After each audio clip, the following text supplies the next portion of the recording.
Chers auditeurs, bonjour. Bienvenue sur Radio Franche.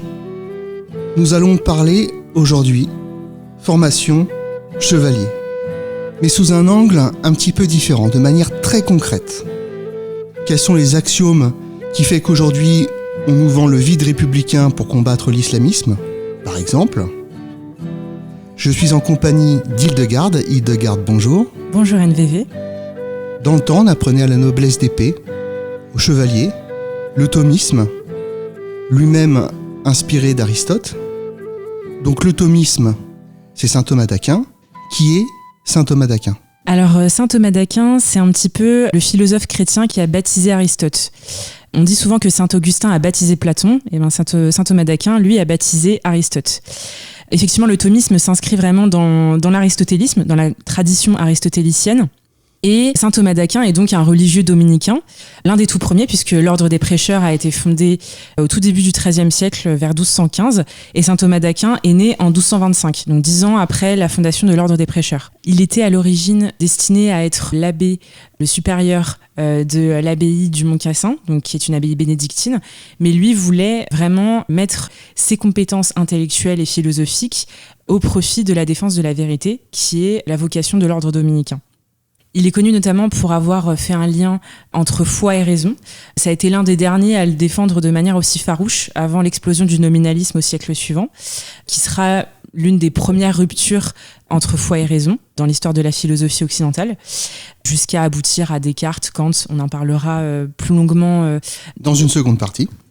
Saint Thomas d'Aquin va vraiment défendre la théologie chrétienne, va l'expliquer, l'expliciter, expliquer la foi chrétienne en reprenant les théories, les concepts formulés par Aristote.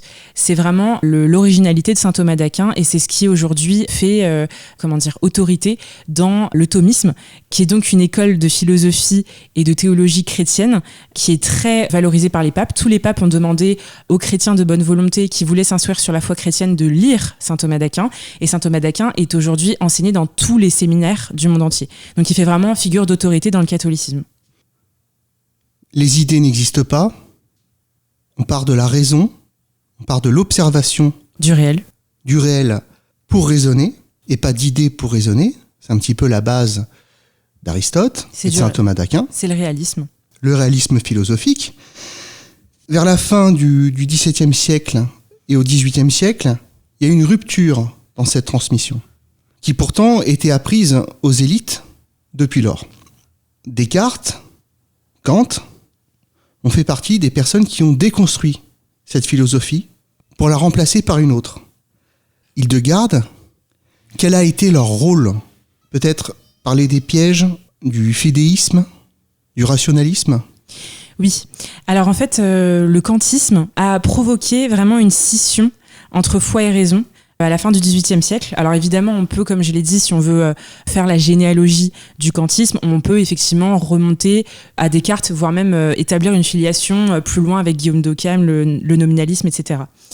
En fait, le kantisme va vraiment provoquer une scission entre foi et raison, et l'agnosticisme généralisé, qui aujourd'hui prévaut en Occident, est un produit indirect de la philosophie kantienne.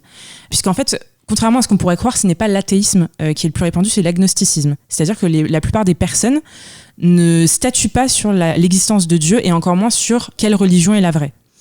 En fait, les athées purs et durs, intransigeants et certains de l'inexistence de Dieu sont assez rares finalement. Ce qui prévaut aujourd'hui, c'est l'agnosticisme. Donc, c'est-à-dire, on ne sait pas si Dieu existe et on n'a pas envie de se prononcer sur la religion et sur les religions de manière générale. Et effectivement, en fait, les enfants du kantisme indirectement, c'est le rationalisme et le fidéisme. Ça, c'est vraiment deux pièges dans lesquels on peut tomber lorsqu'on appréhende foi et raison. Alors nos auditeurs voient à peu près ce que c'est que le rationalisme, le fidéisme un peu moins. Est-ce que tu peux expliquer brièvement, tout de même, ce que c'est que le rationalisme et le fidéisme? Alors le rationalisme, c'est penser qu'on peut parvenir à Dieu par ses propres forces intellectuelles. Ce qu'il faut comprendre, c'est qu'il y a la grâce et la nature. Dieu se sert d'événements, Dieu se sert de la nature humaine pour faire parvenir à la connaissance de lui-même. C'est faux de croire que l'homme peut parvenir tout seul à avoir la foi en Dieu. Il peut parvenir à la nécessité de l'existence de Dieu, mais il ne peut pas avoir la foi avec la raison. Et le fidéisme, au contraire, c'est de penser que la foi et la raison cheminent tout seuls et que la foi relève des goûts et des couleurs. C'est-à-dire qu'il y aurait une certaine foi qui serait donnée par Dieu, ce qui est vrai, mais que la raison n'aurait aucune interférence et aucun rôle dans l'éclairage de la foi. Donc ça, c'est 2 pièges dans lesquels on peut tomber quand on raisonne sur la foi et la raison. Ce que propose le catholicisme, comme souvent d'ailleurs, et c'est ce qui en fait une religion divine, c'est une voie d'équilibre entre foi et raison. La foi et la raison cheminent toutes les deux dans la connaissance du réel et dans la connaissance de Dieu. Oui, pourtant cette relation entre les deux avait été démontrée dès le XIIIe siècle.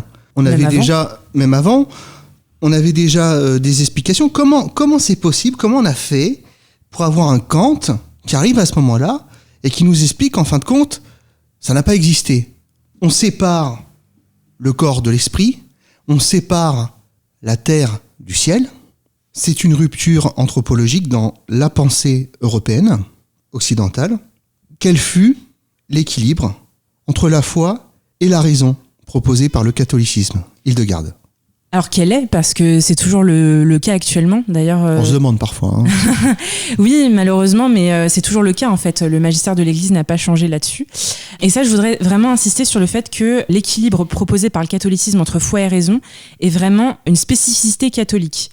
Catholique et non pas protestante, par exemple, puisque le protestantisme amenuise le rôle de la raison dans ce qu'on appelle dans la théologie chrétienne communément l'intelligence de la foi.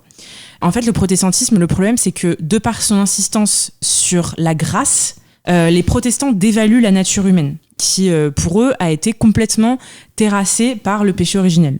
Pour les catholiques aussi, la foi, c'est un don de Dieu. Ça, il faut être clair là-dessus. Mais la différence avec les protestants, c'est que nous croyons au libre arbitre humain, contrairement au serf arbitre des protestants.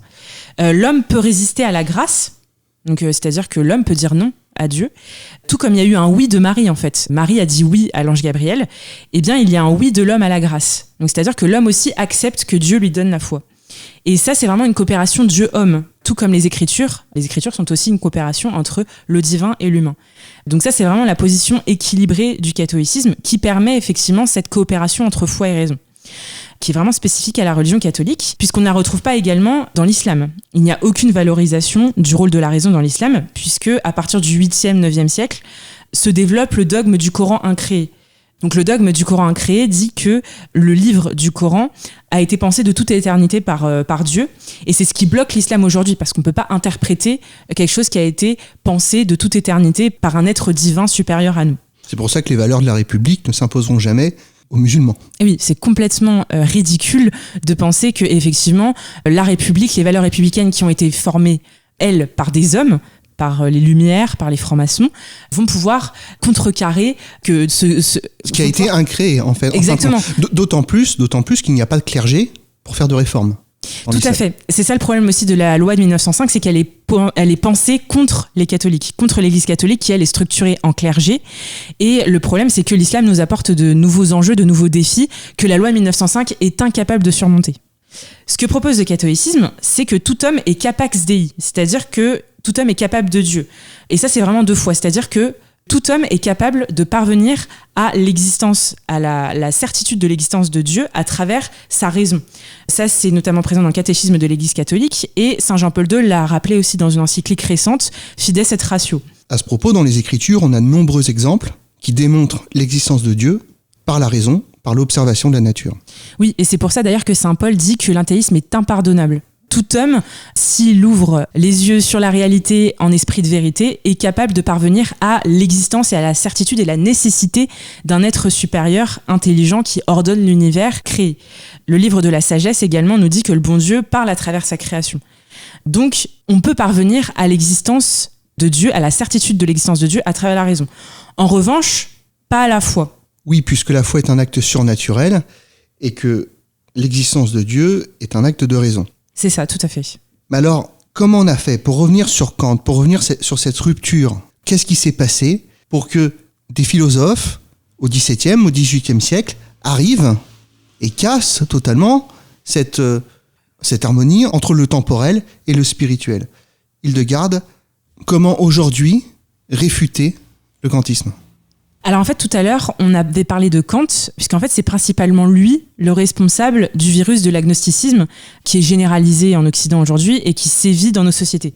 Et donc, in fine, du relativisme moral et religieux. C'est lui qui est le parent de ce relativisme complet que nous voyons autour de nous. De la gauche historique. Exactement. Alors en fait, ce qu'il faut savoir, c'est que Kant s'oppose au fait que nous puissions rationnellement prouver l'existence de Dieu. Donc en ça, il s'oppose à la doctrine de l'Église catholique, puisque comme on vient de le dire, l'homme est capax Dei, c'est-à-dire que par sa raison intellectuelle, il peut parvenir à la certitude de l'existence de Dieu. Et en fait, cette assertion, elle repose sur 3 arguments qui sont assez faibles, finalement. Et ça, c'est quand même fou, en fait, de voir que la superstructure métaphysique de l'Occident est très faible. La laïcité et le relativisme ont des pieds d'argile, véritablement. Puisque la laïcité, avec les arguments du kantisme et les contre-arguments que je vais proposer, la laïcité, ce n'est que le prolongement et, la déclinaison politique du kantisme. Puisqu'en fait, la laïcité dit on est neutre, on ne s'immisce pas dans les affaires religieuses, on ne statue pas sur l'existence de Dieu, on ne statue pas sur une vérité qui prévaudrait dans la société et qui aurait toute sa place pour structurer la vie en société. On dit toutes les religions sont à égalité, etc. Et ça, c'est du kantisme à l'état pur. Alors l'argument 1 du kantisme, c'est que les philosophes se contredisent souvent en ce qui concerne les questions métaphysiques. Donc les questions métaphysiques traditionnelles, c'est Dieu existe-t-il, l'homme est-il libre, l'âme rationnelle existe-t-elle, etc. Et donc il est impossible de trouver une once de vérité dans les réponses qu'apportent les philosophes à ces questions-là, puisqu'elles sont déjà noyautées d'avance par les passions et les postures des uns et des autres. Puisque ça, c'est des questions qui, effectivement, déclenchent des passions énormes, et donc c'est impossible que les philosophes soient un minimum objectifs sur ce genre de questions. Le problème, c'est que c'est le cas dans bon nombre de domaines de la philosophie, pour ne pas dire tous. Philosophie politique, en philosophie de l'histoire aussi, il y a des débats passionnés avec beaucoup de philosophes qui se contredisent aussi. Donc c'est pas le propre de la métaphysique, en fait, d'avoir ce genre de débat. Et les débats ne sont en aucun cas la preuve qu'on ne peut accéder à la vérité dans un domaine de connaissance. Parce que sinon, en fait, dans ce cas-là, autant arrêter complètement la philosophie. Il relativise, en fait. C'est ça, exactement. Et de plus, ce n'est pas parce que certains philosophes ont tort sur ces questions que tous ont forcément tort. Ça, c'est vraiment le sophisme de Kant. Le deuxième argument de Kant, c'est de dire que la raison humaine se contredit dès lors qu'elle commence à spéculer sur des phénomènes suprasensibles. Mais ça, c'est un sophisme aussi, puisque la raison se contredit aussi sur des phénomènes sensibles. Par exemple, en histoire, savoir qui a déclenché la Première Guerre mondiale, c'est encore, aujourd'hui, les historiens se déchirent encore dessus depuis plus d'un siècle sur cette question. En économie, pareil, la théorie de l'offre et de la demande, est-ce qu'elle est fondée ? C'est une question que se posent bon nombre d'économistes. Et même en sciences naturelles, quelle sera la fin de l'univers, par exemple ? Est-ce qu'il y aura un Big Crunch, un Big Freeze, un Big Rip, un Big Bounce, etc. Beaucoup d'astrophysiciens se déchirent aussi sur cette question. Et pourtant, les astrophysiciens travaillent à partir de phénomènes sensibles, à savoir l'observation de l'univers. Ils ont été formés aux mêmes méthodes de calcul, etc. Donc en fait, avec Kant, il faudrait complètement arrêter de réfléchir et arrêter de statuer sur quoi que ce soit. C'est vraiment la mort de l'intelligence et de la raison. C'est la défaite de la raison, Kant, paradoxalement. Donc le kantisme s'autoréfute par là. Et enfin, le troisième argument, selon Kant, c'est que nous n'avons pas le droit d'user du principe de causalité en dehors des phénomènes spatio-temporels tangibles. Donc, c'est-à-dire que on ne peut pas abuser du principe de causalité pour expliquer l'existence de Dieu. On ne peut que le faire dans des phénomènes spatio-temporels tangibles. Mais ça, c'est vraiment une question de principe. Pourquoi n'aurait-on pas le droit de s'interroger sur l'origine de l'univers ? Après tout, c'est une question totalement légitime que se posent bon nombre d'humains, si ce n'est la quasi-totalité d'entre eux. Et ça, en fait, le problème, c'est que ça part d'une théorie de la connaissance kantienne qui est tout à fait réfutable. C'est ce qu'on appelle l'idéalisme transcendantal, pour dire un gros mot. En gros, ça consiste en dire que, grosso modo, tout ce qu'on expérimente par les sens est déformé par le prisme des idées. Donc c'est assez platonicien, ça a des résonances assez platoniciennes. En fait, donc c'est complètement opposé à la théorie de la connaissance que propose Aristote, par exemple. Oui, c'est-à-dire qu'il n'y a pas de réalité en dehors de ce qu'on perçoit. Exactement. Donc on voit un petit peu l'origine du gauchisme aussi, de la table rase. Je ne sais pas que la planète Mars existe, donc elle n'existe pas. Exactement. C'est la réfutation du réel. Et on ne connaîtrait en fait jamais les choses en soi. On les verrait toujours à travers un filtre, qui est le filtre des idées. Donc on ne connaîtrait jamais les choses en soi, mais seulement telles qu'elles nous apparaissent. Et dès lors, il serait risqué de prouver l'existence de Dieu à partir de phénomènes que nous ne connaissons pas véritablement. Logique. Puisque nous ne les connaissons jamais en soi. Et en fait, le problème de cette proposition qui a l'air très séduisante comme ça, c'est qu'elle s'autoréfute, comme beaucoup de choses chez Kant, en fait. Il résonne souvent en vase creux, en fait. Kant, le problème, c'est qu'il part de l'expérience pour prouver que l'expérience ne peut fournir aucune connaissance universelle et nécessaire. Donc en fait, en gros, il part de son expérience à lui du réel pour dire que tout ce qu'on expérimente dans le réel est faux, ou en tout cas partiellement faux. Donc pourquoi adhérer au kantisme ? À partir de là, c'est complètement ridicule. Parce qu'en fait, ce que tu dis sur le réel et l'expérience est potentiellement faux aussi, puisque toi aussi, tu raisonnes à partir de tes idées sur le réel. Donc en fait, Kant raisonne complètement en vase creux. C'est comme le relativisme. Si tu veux, le relativisme aussi s'autoréfute. C'est une position philosophique qui s'autoréfute au même titre que le kantisme. Si tu dis que le bien et le mal n'existent pas, ou en tout cas que c'est individualisé, bah tu dis aussi le contraire. Donc en fait, une fois qu'on a réfuté le kantisme, on peut essayer de prouver l'existence de Dieu de manière raisonnable.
Et c'est là le cœur atomique de la question, c'est comment se fait-il que Kant ait pu percer à une certaine époque, ait pu prendre la place chez les élites, là où la scolastique jusqu'alors était enseignée.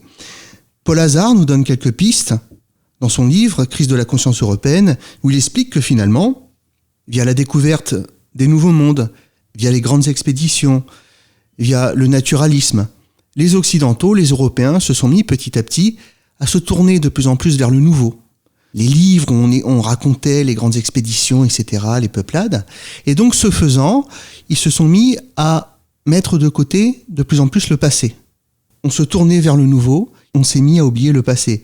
Et dans ce passé, c'est-à-dire la tradition, la religion, etc., etc., etc. Hildegarde, y a-t-il des exemples où l'on arrive à démontrer l'existence de Dieu par la raison ? Oui. D'ailleurs aussi, contrairement à ce qu'on pourrait croire, les critiques qu'on assène aussi souvent contre l'existence de Dieu sont aussi très facilement réfutables. Et j'aimerais commencer par là, avant de parler des Cinque Vie de saint Thomas, les 5 voies de saint Thomas. Donc d'abord, si tu le veux bien, NVV, j'aimerais revenir sur la réfutation des objections de principe contre l'existence de Dieu. Je t'en prie, Hildegarde, je t'en prie. Alors, en fait, il y a 3 objections de principe qu'on entend assez souvent quand on dit qu'on croit en Dieu. On nous renvoie 3 choses assez souvent quand on dit croire en Dieu. La première objection, c'est que la croyance en un Dieu s'expliquerait par des causes sociales, économiques, psychologiques. Donc ça, c'est ce qu'on appelle la thèse réductionniste. Donc oui, en gros, tu crois en Dieu parce que Dieu te permet de t'échapper à une réalité qui serait trop difficile à supporter. C'est ce dont Marx parlait notamment quand il disait que la religion était l'opium du peuple. Donc ça, c'est une des objections les plus célèbres contre l'existence de Dieu. La deuxième objection, c'est que la science expliquera un jour ce que pour l'instant on ne parvient pas à expliquer scientifiquement. C'est la fameuse thèse du dieu fill in the gaps, donc le dieu bouche-trou. C'est-à-dire que par exemple, jusqu'à Darwin, pour expliquer la présence de l'humain sur Terre, on disait que Dieu avait créé Adam et Ève à partir de rien, ou en tout cas à partir de la Terre, et qu'à partir de Darwin, on s'est dit non, en fait, l'homme a évolué à partir d'un singe qui est devenu l'Australopithèque, puis ensuite l'Homo habilis, l'Homo erectus, l'homme de Néandertal et l'Homo sapiens. Et un jour, selon cette hypothèse-là, on parviendra aussi à expliquer la création de l'univers autrement que par des thèses spirituelles et métaphysiques. Donc ça, c'est ce qu'on appelle la thèse matérialiste ou scientiste. Et enfin, la troisième objection, qu'on entend aussi souvent, c'est que l'existence de Dieu ne saurait être démontrée rationnellement, puisqu'elle relève du goût et des couleurs. Donc ça, c'est la thèse fidéiste, qui est l'enfant indirect du kantisme. On en a parlé au début. Exactement. La réponse à la première objection, qui est donc qui est la thèse réductionniste, en gros la thèse de l'opium du peuple, c'est qu'elle est tout simplement sans rapport avec la question. C'est-à-dire qu'on peut d'ailleurs retourner cette objection aux athées, qui refuseraient de croire en Dieu par orgueil, par révolte, exactement, par révolte adolescente contre l'autorité, etc. C'est pas totalement faux, on peut l'observer.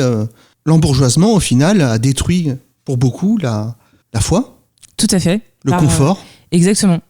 Alors effectivement, c'est une objection qu'on entend assez souvent, mais en fait, elle est sans rapport avec la question. Par exemple, je vais prendre un exemple tout bête. Si demain, par exemple, je te dis qu'il va faire beau parce que c'est les vacances et que j'ai envie qu'il fasse beau, tu vas me dire, mais non, mais tu dis ça pour te rassurer, ça se trouve demain il va pleuvoir, tu vas pas pouvoir sortir, et arrête de te rassurer en disant qu'il fasse beau. Ce que tu dis peut tenir debout, c'est-à-dire que oui, effectivement, tu dis que tu crois effectivement qu'il va faire beau parce que c'est les vacances et que tu espères pouvoir sortir dehors, mais ce n'est pas pour autant une raison de rejeter la possibilité qu'il fera effectivement beau demain. Donc ça n'a aucun rapport avec la question. Ce n'est pas parce qu'on peut expliquer la croyance en Dieu par des causes matérialistes que Dieu n'existe pas effectivement. Donc en fait, elle n'a pas de rapport avec la question. Donc c'est une objection qui s'écroule assez rapidement en fait. On peut de même répondre à la deuxième objection qui nous est souvent faite, c'est que Dieu est un espèce de bouche-trou. C'est-à-dire que quand on ne parvient pas à expliquer quelque chose, on met Dieu derrière. Le problème, c'est que tout n'est pas explicable par la science, puisque la science suppose elle-même l'existence d'un monde soumis à ses expérimentations. Donc la science ne peut pas tout expliquer. La science explique les transformations de la nature, mais pas son origine. La science ne pourra jamais expliquer l'origine de l'univers. Comme on le dit souvent, la religion s'occupe du pourquoi, tandis que la science s'occupe du comment. De plus, le fait de dire qu'il n'y a d'autre vérité que celle qui est établie par la science s'auto-réfute, puisqu'il y a une contradiction en interne. Et de plus, le fait de dire il n'y a pas d'autre vérité que celle établie par la science. Mais ça, c'est complètement contradictoire, puisque ce postulat n'est pas établi par la science. Donc c'est complètement contradictoire, et ça, c'est de l'autoréfutation pure et simple. Quant à la thèse fidéiste, je crois l'avoir assez bien contredite. Et là, je vous renvoie à la critique que nous venons de faire du kantisme. Comment arrive-t-on à l'existence de Dieu par la raison ? Hildegarde. Alors, saint Thomas d'Aquin a développé ce qu'on appelle les cinque vie, donc les 5 voies, qui permettent de parvenir à la conclusion qu'un Dieu existe. Alors, la première, c'est la voie par le mouvement. Il y a forcément, en fait, pour saint Thomas d'Aquin, une première cause motrice de tout ce que l'on voit. C'est-à-dire qu'autour de nous, il y a des personnes qui se meuvent, tout se transforme, la glace se transforme en eau liquide, puis ensuite s'évapore sous l'effet de la chaleur, etc. Donc tout se transforme, tout est en mouvement. Mais pour saint Thomas d'Aquin, il y a forcément une cause de tout ce mouvement. Et cette première cause doit être immobile, et cet être, la tradition l'a appelé Dieu. La deuxième voie, c'est la voie par causalité efficiente, c'est-à-dire qu'on ne peut pas remonter l'échelle des causes à l'infini. Il y a forcément une première cause à tout. Et ça, c'est vrai qu'on nous oppose souvent l'objection suivante, c'est que qui a créé Dieu ? Ça, c'est une fausse objection en réalité, puisqu'en fait, on ne fait que déplacer le problème de la première cause. C'est-à-dire qu'on ne peut pas déplacer la causalité à l'infini. Il y a forcément une première cause à tout. La troisième voie, c'est celle par contingence. C'est-à-dire que tout ce qui existe autour de nous aurait pu ne pas exister. Vous, moi, toi, NVV, t'aurais pu ne pas exister. Les auditeurs qui nous écoutent aussi. Tout n'aurait pu ne pas exister. Or, nous existons. Or, il faut qu'il y ait un être nécessaire pour faire exister ce qui existe, mais qui aurait pu ne pas exister. Ça, c'est la preuve par la contingence. La quatrième voie, c'est la voie par degré des êtres. Donc, c'est-à-dire que tout ce que nous voyons autour de nous contient des perfections, mais les perfections dans la nature sont limitées. C'est peut-être la plus pertinente. Je pense que ça dépend des intelligences. Il y a des intelligences qui sont plus réceptives à certaines voix que d'autres. Mais effectivement, il faut forcément qu'il y ait un être suprême qui ait toutes ses perfections au plus haut degré. C'est-à-dire la beauté, la bonté, la vérité. Tout cela, Dieu les contient au suprême degré et les a fait exister dans la nature. C'est ça d'ailleurs qui va donner naissance à l'analogie chez saint Thomas d'Aquin, qui est fondamentale en fait dans la théologie thomiste, c'est-à-dire que même la pierre ressemble un petit peu à Dieu par le fait qu'elle existe, puisqu'elle contient la perfection de l'existence. Elle est limitée puisque Dieu la contient au plus haut niveau, mais la pierre ressemble d'une certaine manière à Dieu. Quand on regarde ce qu'arrive à faire l'homme, serait-ce que en technologie, les technologies les plus poussées, c'est vrai que c'est formidable. On va très très loin. Mais quand on regarde la nature, ne serait-ce qu'un insecte, une fourmi, la façon dont c'est fait, toute notre intelligence ne suffit pas pour arriver à la reproduire. Tout à fait. Et c'est ce qui nous fait parvenir à la 5e voie que propose saint Thomas d'Aquin, qui est celle de l'ordre du monde. C'est-à-dire qu'il y a un ordre dans la nature, c'est-à-dire que l'œil est fait pour voir, le poumon est fait pour respirer, et tout cet ordre-là renvoie à l'intelligence ordonnatrice qui a créé cette nature. L'œil n'a pas pu apparaître par évolution, par exemple. Les nerfs optiques sont tellement... La structure de l'œil, je vous invite quand même à aller voir, la structure de l'œil est tellement parfaite et tellement... C'est extrêmement complexe. Alors certains te diront, mais attendez, l'évolution, finalement, elle prend des milliards de chemins et c'est la sélection naturelle après qui choisit. Par exemple, on peut observer les Occidentaux, les Blancs pour faire court. Ils ont un mollet plus bas que les Africains, qui consomment plus d'énergie. Pourquoi ? Parce qu'il fait froid. Donc les pieds vont moins geler. Donc la sélection naturelle aussi, elle se fait comme ça. C'est-à-dire qu'il y a peut-être eu des Blancs à un moment donné qui avaient les mêmes mollets que les Africains, mais comme ils avaient les pieds qui gelaient l'hiver, ils sont morts et puis ils n'ont pas été choisis. En fin de compte, c'est la question de la causalité. C'est-à-dire que l'œil, il a évolué, effectivement. Si on avait des yeux derrière la tête, eh bien, on allait tomber dans des trous et donc ne pas pouvoir se reproduire. Donc, il y a quand même eu une évolution, mais derrière, il y a une intelligence. Une intelligence qu'on n'arrive pas à reproduire encore aujourd'hui avec la nôtre, avec toute notre technologie. C'est ça, tout à fait. En fin de compte, c'est ça, effectivement. En cette basse époque, nous vivons en plein nihilisme. On a encore des gens qui nous parlent de pas d'amalgame, d'égalité à tout bout de champ, d'égalitarisme. On a expliqué un petit peu les sources, tu les as expliquées, Kant, Descartes un petit peu avant, peut-être, qui était à l'origine. Quelle est la nécessité aujourd'hui de parler d'Aristote, de saint Thomas d'Aquin au XXIe siècle ? En fait, je pense que c'est un très bon rempart contre le relativisme qui gangrène nos sociétés occidentales, puisque, je vous le dis tout de suite, on n'arrivera pas à venir à bout des provocations des Mahométans avec le kantisme politique qui est la laïcité. On n'arrivera pas à répondre aux musulmans avec un surcroît de laïcité. On ne répond pas à une croyance par un vide. On ne répond pas au plus par du moins. C'est pas possible. Donc, effectivement, il y a une nécessité aujourd'hui de se former au thomisme, à la doctrine aristotélicienne, pour effectivement venir à bout de ce relativisme qui consiste en dire que les religions c'est chez vous, c'est privé, ça vous concerne vous et votre petite personne, et ne venez pas en faire étalage, ne venez pas en faire montre sur l'espace public, dans l'espace politique et dans l'espace public.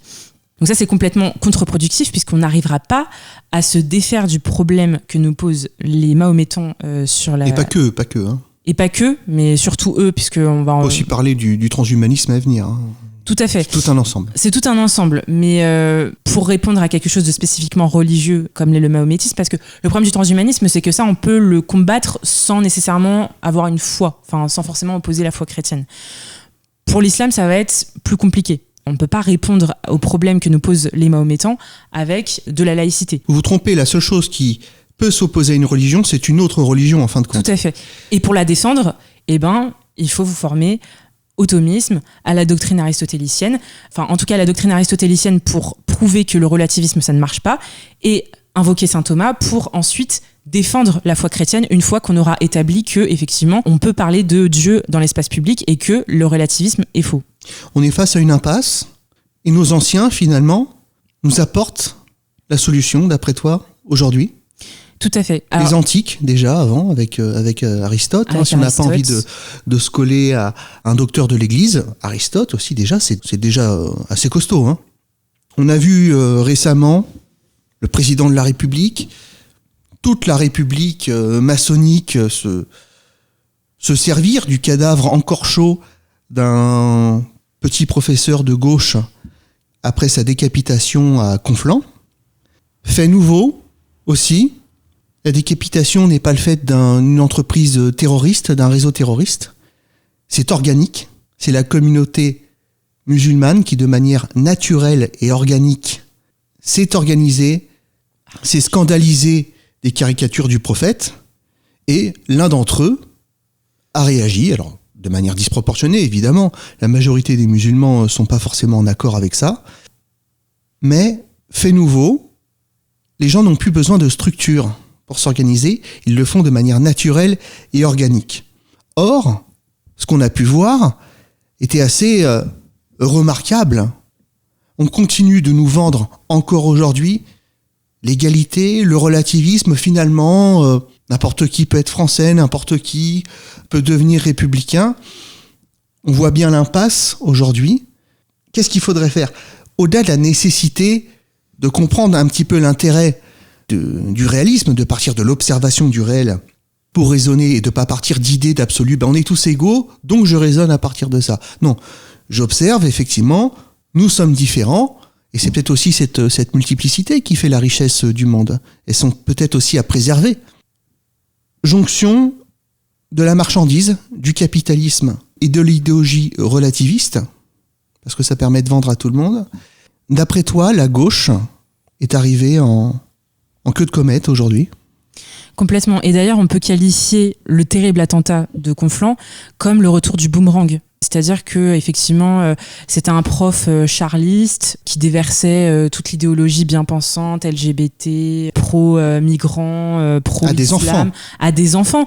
Et finalement, il y a le retour de la réalité en pleine figure. C'est-à-dire que si vous pensez qu'on peut faire cohabiter des personnes trans homosexuelles avec des salafs, vous mettez le doigt dans l'œil jusqu'au cerveau. Mes amis, on n'arrivera jamais à faire cohabiter ce genre de personnes sur notre sol. Ce n'est pas possible. Là, effectivement, il faut partir du réel et non pas de l'idéologie qui consiste en dire que tout le monde est égaux, tout le monde est français, tout le monde peut devenir français avec un petit peu de bonne volonté. Ça n'existe pas. Déjà, la bonne volonté n'existe plus aujourd'hui. On a complètement désassimilé les personnes qui arrivaient sur le sol de France.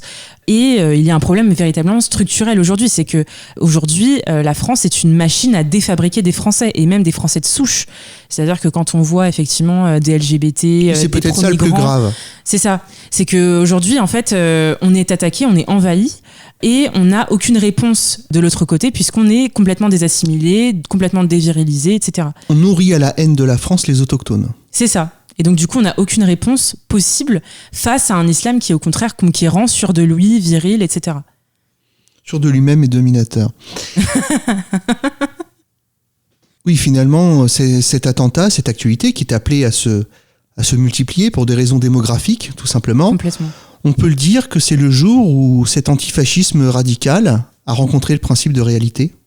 Tout à fait, et encore je suis même pas sûre parce que le problème de l'antifascisme, enfin quand on voit les gauchistes sur internet crier encore au pas d'amalgame, etc., ils sont tellement enfoncés dans leur petit monde parfait de bisounours et de cohabitation et de vivre ensemble, ils sont tellement enfoncés dans leur idéologie qu'ils n'arrivent pas à en sortir. On a encore vu des gens crier au pas d'amalgame, je vous le promets. Alors évidemment, il y a une libération de la parole qui est assez salutaire, c'est-à-dire que il y a des gens qui commencent et aux plus hautes autorités de l'État, donc il faut le saluer, qui pointent l'islamo-gauchisme, etc. Je ne sais pas si des effets d'annonce, mais c'est déjà pas mal d'en parler. C'est pour maintenir la République, hein. C'est pour maintenir la République, mais c'est pas mal de le dire. C'est-à-dire qu'il y a encore 10-15 jours, je pense que ça aurait pas été possible d'en parler. Il y a une libération de la parole qui s'est faite. Il y a des témoignages qui ont été relatés sur divers sites internet, dans divers papiers. C'est bien, mais ce n'est pas assez. Je pense qu'il faut se réarmer contre l'islam conquérant. L'islam qui n'a aucune légitimité sur le sol de France. Là, je parle même pas de l'islamisme. Je parle même l'islam en tant que tel n'a aucune légitimité sur le sol français. Pas que l'islam, hein.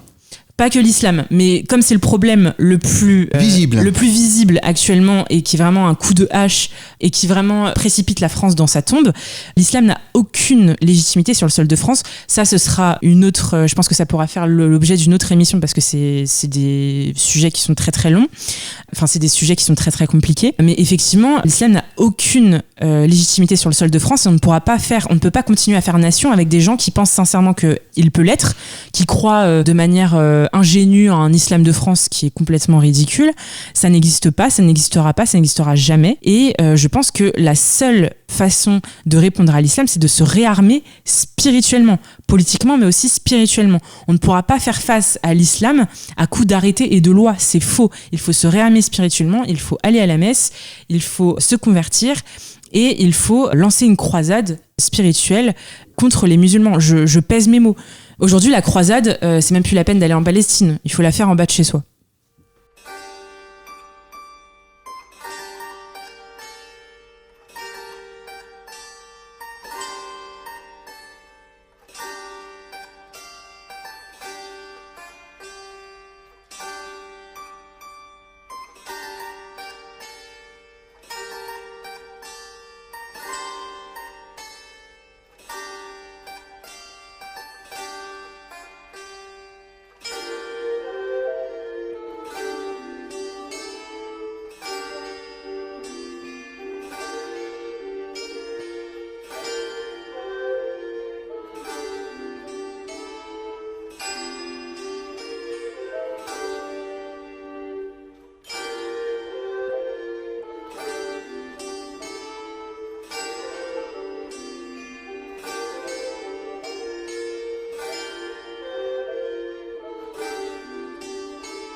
L'universalisme républicain se fracasse sur l'impossibilité de l'assimilation.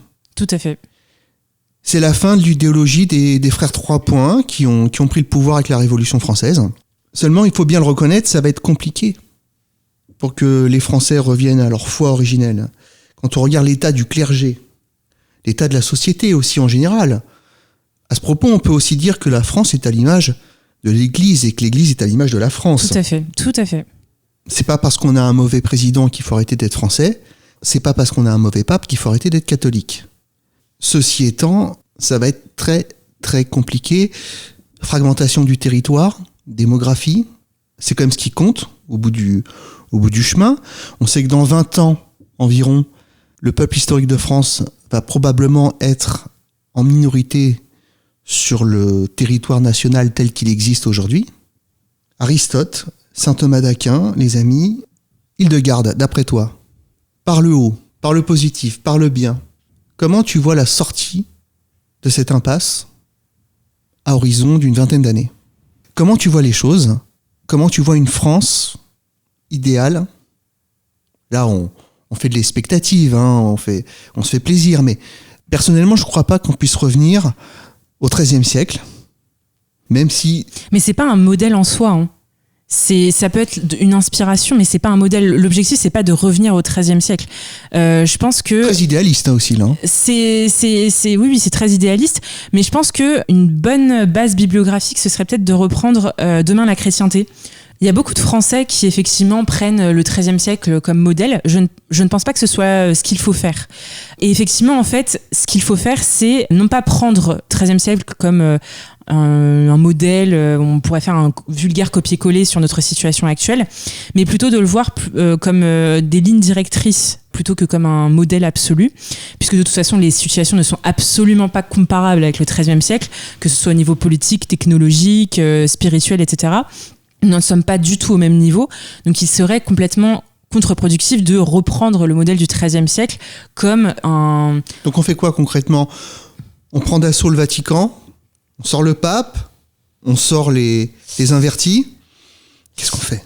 Alors, déjà, je pense que le pape, on attend qu'il meure. C'est pas la peine de faire un coup d'État armé contre le pape François, c'est complètement ridicule. Oui, mais il y a Benoît XVI, on peut dire Benoît XVI. Benoît XVI, il n'est pas en état, je pense, de diriger l'église militante, si je puis me permettre. Et il faut prier pour lui, hein, parce que je pense qu'il vit ses derniers instants, il va assez mal niveau santé, donc priez pour lui. Ce qu'il faut faire, c'est attendre que le pape François meure, essayer de pousser effectivement les cardinaux, ces conservateurs. Je pense notamment au cardinal Burke, au cardinal Müller. Mais voilà, il y a encore des cardinaux conservateurs qui sont dans la tradition de l'Église. Il y en a plus qu'on le pense. Il faut avoir de l'espérance vis-à-vis de ça et se rappeler, même si c'est difficile, que l'Église est gouvernée par l'Esprit Saint. Si vous avez la foi, il faut tenir compte de ça et rappelez-vous Jésus qui disait dans sa barque aux apôtres alors que la barque chavirait dans la mer, faites-moi confiance, je suis Dieu, c'est moi qui dirige le navire. Voilà, il faut se rappeler ça même si c'est difficile. J'aimerais aussi rappeler en tant que porteuse d'espérance chrétienne que l'Église a vécu de bien mauvais jours que ceux qu'on connaît actuellement. Je vous renvoie notamment au schisme d'Occident au XIVe siècle, c'était pas marrant. Donc voilà, évitons de se morfondre. Ce n'est pas chrétien de se morfondre. Tout à fait. Désespérer est un péché mortel. À ce propos, quelque chose de positif quand même, quand on regarde l'ensemble de la France, on nous dit mais vous les tradis, vous êtes à contre-courant, petit nombre, etc. D'abord, je fais remarquer, premier point, c'est 500 000 personnes en France, le milieu tradi. C'est quand même déjà beaucoup plus que les réseaux de militants, de paganos, de machins, de trucs. 500 000 personnes, c'est beaucoup. L'autre point, c'est que c'est pas un nombre qui faiblit. Au contraire, c'est un nombre qui grossit un tout petit peu. Un tout petit peu. Peut-être que si on avait un meilleur pape, il grossirait de manière beaucoup plus importante. Mais ça, c'est une autre question. Dans le même temps, l'église conciliaire s'effondre, s'écroule complètement. On en est à donner à des prêtres africains des cathédrales. Enfin, je veux dire, c'est fini. Donc, ce qui compte, c'est pas le fait majoritaire, sont les dynamiques. Et quand on regarde les dynamiques de fond, effectivement, les Européens étant dans un processus, en tout cas chez les jeunes, de réenracinement, eh bien, le milieu traditionnel se maintient alors que le milieu conciliaire s'effondre. Ça aussi, c'est quelque chose de très positif, parce que ça veut dire qu'à terme, même si on n'est pas beaucoup nombreux, nous serons majoritaires. Majoritaires parmi les cathos, ouais. Ben oui, ça c'est pas rien. Donc vous voyez, nous avons toutes les raisons d'espérer. Tout à fait. On vit une période particulièrement sombre. Il suffit de sortir de chez soi et de regarder avec ses yeux et d'utiliser sa raison pour se rendre compte qu'il y a des problèmes. Et puis même ne serait-ce que d'un point de vue matériel, accéder à la propriété, avoir un travail stable où ça se passe pas trop mal, c'est compliqué aussi pour beaucoup, même pour des gens diplômés. Et je sais qu'il y en a beaucoup qui vont nous écouter et qui sont dans ce cas de figure. se mettre en couple, trouver la bonne personne, faire des enfants. Là aussi, c'est devenu une gabegie. Le mot de la fin. Alors j'aime beaucoup la phrase de Sainte Thérèse de Lisieux qui disait « Il faut toujours agir comme si la prière était insuffisante et toujours prier comme si l'action était inutile ». Je pense que ça résume tout le combat des catholiques aujourd'hui en France. C'est-à-dire qu'il faut prier, mais pas seulement, il faut aussi agir. Ça, c'est un petit peu le reproche que je ferais aux catholiques un peu trop éthérés qui pensent que prier le chapelet et aller à la messe, ça suffit. Oui, c'est très bien, ça donne une bonne base. La prière est un excellent moyen pour se sanctifier et pour attirer les grâces du bon Dieu vers nous et vers nos intentions. Mais ce n'est pas tout. Il y a la grâce et la nature. Dieu ne fera jamais le boulot à notre place. Il a utilisé Sainte Jeanne d'Arc, par exemple, pour aller bouter les Angleurs de France. Il n'a pas envoyé des légions d'anges. Hein. Voilà. Il n'y a de vertu que dans l'action. Tout à fait. Et au contraire, l'excès inverse, ce serait de se canaliser dans l'action uniquement et d'oublier Dieu. Comme je l'ai dit, je pense que nous n'arriverons pas à surmonter les défis qui sont posés à la France par la laïcité et les vertus républicaines. C'est complètement faux. Nous avons besoin de Dieu pour avoir une colonne vertébrale solide et pour pouvoir dégainer l'épée avec panache. Merci Hildegarde. Merci NVV. Chers auditeurs, on se retrouve très bientôt pour une prochaine émission. À bientôt. À bientôt.